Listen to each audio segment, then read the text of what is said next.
I'm pure non-physical energy, you said, before your birth into this body. I'm pure non-physical energy, and I know the laws of the universe, and I am fully empowered. And now, a part of this consciousness that is me, I'm going to present or project or focus into a new leading edge environment where there are unlimited potential new experiences and so many unknowns. Now humans say, why? Why would I be all-knowing and all-powerful? What could possibly be the reason that I would focus my consciousness into something that's new? And we say, because in the new combining, there is a new desire that is born. In other words, it's this eternal, never-ending, creative experience.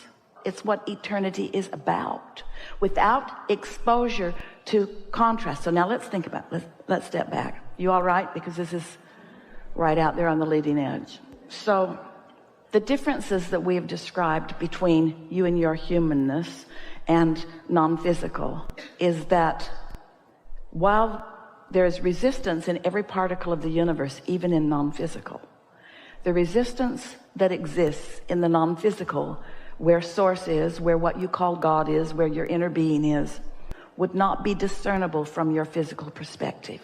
It is so refined that if there were an instrument that could read contrast, it could not read contrast in non-physical, because it would need to be an instrument that is so refined that it does not exist. Just to make a distinction, it still exists. It's just not discernible from your human perspective. So what are we saying in that? We're saying something that our earlier friend wanted to say. There's a sort of grounding in the physicalness. There's a willingness to expose yourself to a greater degree of contrast, because out of the contrast is born the new. You weren't as willing as you act like you are now in this regard. You knew you were being born with guidance, and you knew that while you were going to be exposed to contrast, that you would feel when you'd gone too far. You knew that your guidance system would let you know if you were reaching beyond the bounds that your inner being would be willing to go. You knew you weren't going to fall out of an airplane. You knew you were completely safe in the process of that. You were willing to come into a physical experience where you did not have that kind of control, because the expansion was the bigger prize. The eternal nature of your beingness mattered more to you than the security of staying the same. And so it's this perfect process where the non-physical part of you said, we'll remain here constant and sure, and you're the pioneers out here on the leading edge where you will discover something new that you want, and as soon as you want it, we will acknowledge the perfection of that which you have honed from this, and we will give our undivided attention to the new desire that is born within you, and we will make it so vibrationally. And you said, because we are all creators and the leading edge is out here where you are, you said, and I, in my physical form, will connect with the energy that creates worlds, and together we will make this idea that was born out of contrast something that is real, that is tangible, that others can live and see. You get it? Out of war, you want peace. And out of a desire for peace, you discover a way to live it. But you do it in concert with this energy that creates worlds. This is a big topic. We got all over it.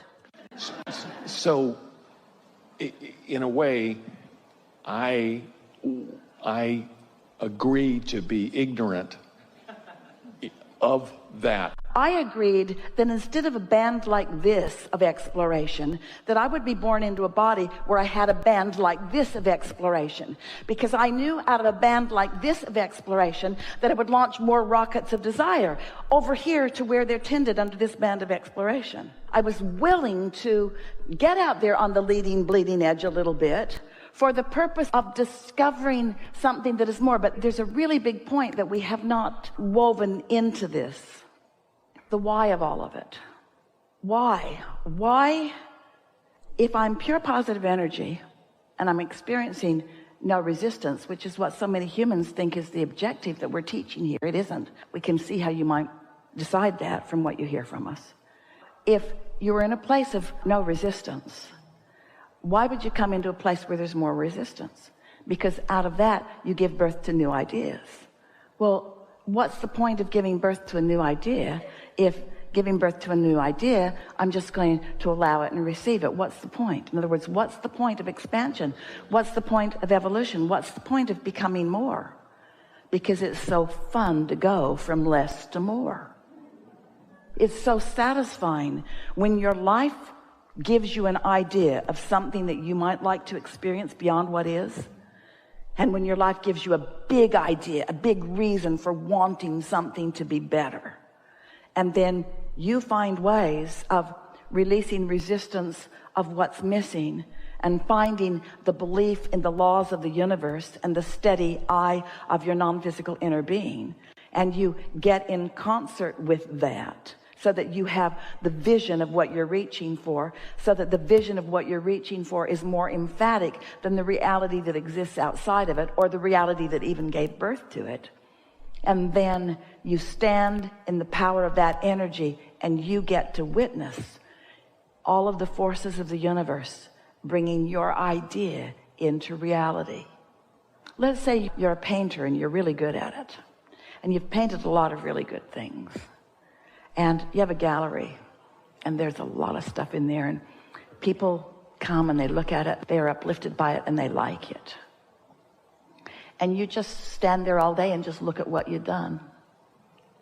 Or you go into your workshop and you paint some more. Well, what's more appealing to you? Just stand there and appreciate your previous work? Or to be inspired by new beauty, to discover new mediums, and to discover new textures, and to find new ways of displaying your creative genius? What's more satisfying to you? To stand there and watch what has been done, or to be in the process of becoming more? We're just asking you in practical terms, what feels better to you? Becoming is a big deal.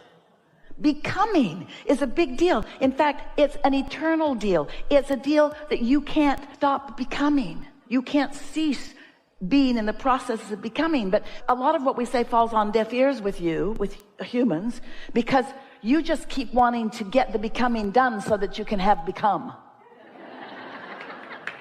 I don't want to create my fortune. I just want my fortune.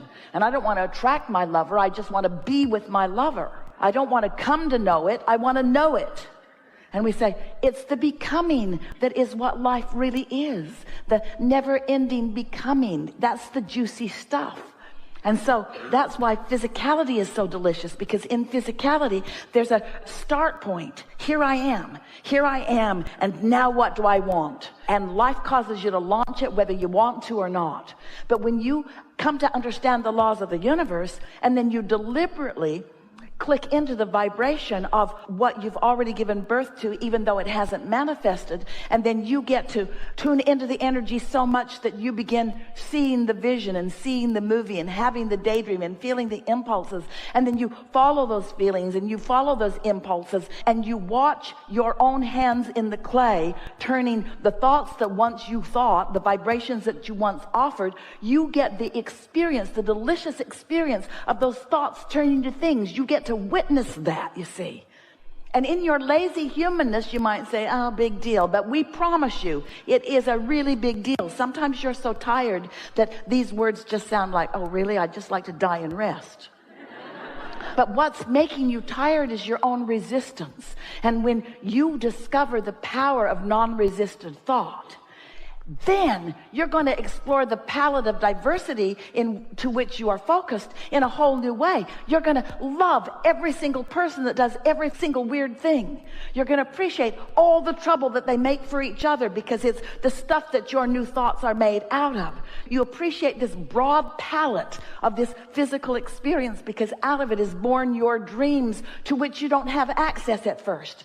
But because you don't have access to it at first, it makes the discovering the access of it that much more sweet to you. It's like being really, really hungry before you eat, as compared to eating all day long and not wanting to eat anymore.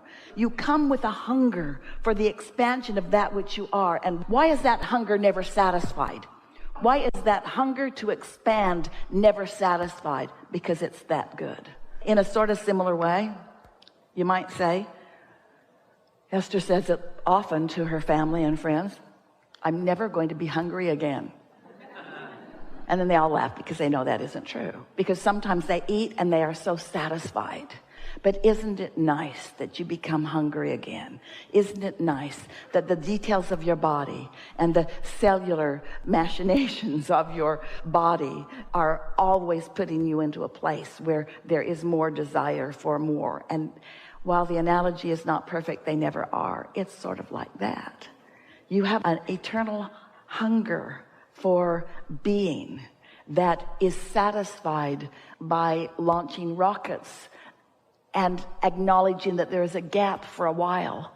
And then the satisfaction is in closing that gap and feeling the power of who you are.